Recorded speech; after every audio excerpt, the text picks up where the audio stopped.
భారీ వర్షాలకు ధవళేశ్వరం బ్యారేజ్ నుంచి లక్షలాది క్యూసెక్కుల వరద దిగువకు విడుదలవుతోంది. ఈ ప్రభావంతో దిగువన కోనసీమలో గల గౌతమి, వశిష్ట, వైనతేయ నదులు పొంగి ప్రవహిస్తున్నాయి. వీటి మధ్య దాదాపుగా 345 కిలోమీటర్ల పొడవున ఏటిగట్లున్నాయి. అయితే వాటిలో పలు చోట్ల ఏటిగట్లు బలహీనంగా ఉండడంతో వాటిని గుర్తించి ఇప్పటికే రక్షణ చర్యలు చేపట్టామని, ఎలాంటి విపత్కర పరిస్థితిని ఎదుర్కోవడానికి సిద్ధంగా ఉన్నామని Godavari head works EE Kashi Visweswararao తెలిపారు. రాత్రికి వరద నీటి మట్టం స్వల్పంగా తగ్గొచ్చంటున్న ఈఈ కాశీ విశ్వేశ్వరరావుతో మా కరెస్పాండెంట్ శ్రీరామూర్తి మరింత సమాచారం అందిస్తారు. దగ్గర వరద ఉధృతి కొనసాగుతుంది. ఇక్కడ రెండో ప్రమాద హెచ్చరిక నడుస్తూ ఉంది.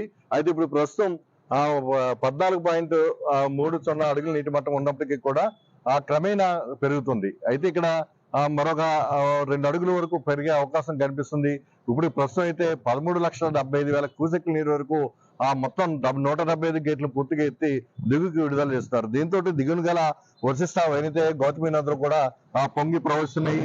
దీనివల్ల కొన్ని బలహీనంగా ఉన్న ఏటిగట్లు ఏదైతే బలహీనంగా ఉన్నాయో అక్కడ ఇరిగేషన్ అధికారులు కూడా ఇక్కడ అప్రమత్తం చేసి ప్రత్యేకించి బలహీనంగా ఉన్న ఏటిగట్ల వద్ద అధికారులు కూడా నియమిస్తున్నారు.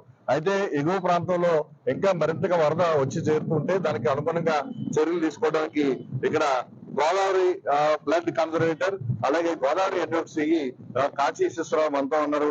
ఏ విధంగా మీరు ఏటుగొట్లు బలహీనంగా ఉన్న చోట్ల చర్యలు తీసుకున్నారు, ప్రస్తుతం ఎంత క్యూసెక్లు నీరు బయటకు వెళ్తుంది, మళ్ళీ తిరిగి పైనుంచి ఎలాంటి మీకు సిడబ్ల్యూసి హెచ్చరికలు జారీ చేస్తుంది? ప్రస్తుతం ధవళేశ్వరం బ్యారేజ్ వద్ద 13,75,000 క్యూసెక్స్ నీళ్లు చేయడం జరుగుతుంది. ప్రస్తుతం లెవెల్ కూడా 14.50 దగ్గర లెవెల్ ఉన్నది. ఇంకా స్లైట్ గా పెరుగుతుంది. ప్రస్తుతం కూడా ఎన్నో ప్రమాదాలు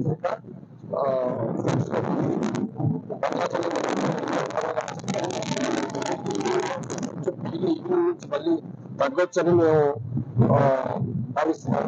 ఎందుకంటే మన గోదావరి రేంజ్ కూడా కొంచెం తగ్గినట్టు సమాచారం ప్రకారం కొంచెం తగ్గినట్టు ఈవినింగ్ వరకు కొంచెం తగ్గితే మాత్రం రెండో ప్రమాద హెచ్చరిక ఉపసంహరించుకోవడం జరుగుతుంది. తర్వాత ఇప్పుడు రెండో ప్రమాద హెచ్చరిక వల్ల గోదావరి దిగువ వల్ల కోనసీమ జిల్లాలో చాలా వరకు లంకా విలేజెస్ దానికి వెళ్ళే దారులన్నింటిలో కూడా వాటర్ రావటం జరిగింది. ముఖ్యంగా 22 మండలాలకు గాను 13-14 మండలాల వరకు ఉన్న గ్రామాలకి రాకపోకలు అనేవి క్లోజ్ అవుతుంటాయి. వాటర్ ఆటలు కూడా రావడం వల్ల మరి కోనసీమ జిల్లా 324 కిలోమీటర్ల వరకు టోటల్ ఫ్లడ్ బ్యాంక్స్ అయితే లెంగ్త్ ఉన్నాయి. ఎక్కడెక్కడైతే మాకు కొంచెం వల్నరబుల్ పాయింట్స్ బలహీనంగా ఉన్నాయో అక్కడ పెట్టడం జరిగింది. అందరి స్టాఫ్ ను కూడా ఇంజనీరింగ్ డిపార్ట్మెంట్, ఇరిగేషన్ డిపార్ట్మెంట్ లో ఉన్న స్టాఫ్ ని ఇతర రెవెన్యూ అండ్ పోలీసు వారి సహకారంతో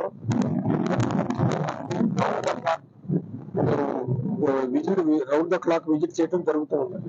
అంటే చాలా చోట్ల అవుట్ ఫాల్స్ బలహీనంగా ఉన్నాయి. దానివల్ల నీరు ఎగదనడం, అటు నుంచి ముంపు దిగడం, ఇవన్నీ కూడా ప్రాబ్లం వల్ల లక్షలాది ఎకరాల్లో వరి ముంపు సంభవించింది. ఇప్పుడు అవుట్ ఫాల్స్ పరిస్థితి ఎట్లా ఉంది?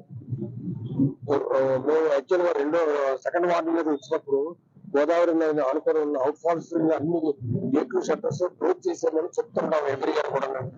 ఎందుకంటే గోదావరి లెవెల్ పెరిగేటప్పుడు వాటర్ బ్యాక్ వచ్చి చాలా ముంపుకు గురవటం, ఇన్యూండేషన్ జరగడం జరుగుతుంది. కాబట్టి అవుట్ ఫాల్స్ గేట్లు షట్టర్లు అన్ని క్లోజ్ చేసామని ఆల్రెడీ ఆర్డర్స్ ఇవ్వడం జరిగింది. కానీ ఎక్కడైనా లీకేజెస్ కానీ ఏమైనా ఇమీడియట్ గా ఆ లీకేజ్ అరెస్ట్ చేయడానికి మా స్టాఫ్ రెడీగా ఉన్నారు. ఎక్కడైనా అవుట్ ఫాల్స్ ఇబ్బంది వస్తే ఇమీడియట్ గా మేము అటెండ్ అవుతాం, ఆ లీకేజెస్ అరెస్ట్ చేస్తాం. ఇప్పుడు ధవళేశ్వరం బ్యారేజ్ లో ఇప్పుడు మన వెనకాల ఉన్న ఈ గేట్ దగ్గర బోటు కొట్టుకుపోయి నీరు కట్టేస్తుంది. ఇప్పుడు అది తీయడం ఏంటి, ఎవరి పని, ఎప్పట్లో చేస్తారు? మనకైనా ఇబ్బందికరమైన విషయం. మొన్న 2 రోజుల క్రితం ఒక బోటు ఇక్కడ కొట్టుకొని వచ్చి ఇక్కడ గేట్ నెంబర్ 1 ఫస్ట్ గేట్ దగ్గర అది ఉండిపోయిందండి. దాన్ని బయటకు తీయడం కోసం మేము డ్రైన్ అది తెప్పించి అంతా ట్రై చేసాం.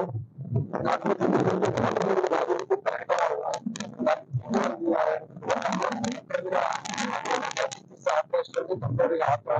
కానీ ఆ బోట్ అక్కడ ఉండటం వల్ల ఈ ఫ్లో కింద డిశ్చార్జ్ అవుతుంది. ఇబ్బంది లేదు, కొంచెం ఫ్లో తగ్గి వాటర్ తగ్గిన తర్వాత దాన్ని బయట తీయడం అనేది జరుగుతుంది. ఇది గోదావరి ఎన్ఎఫ్సి కాశీశ్వరరావు చెప్పినది.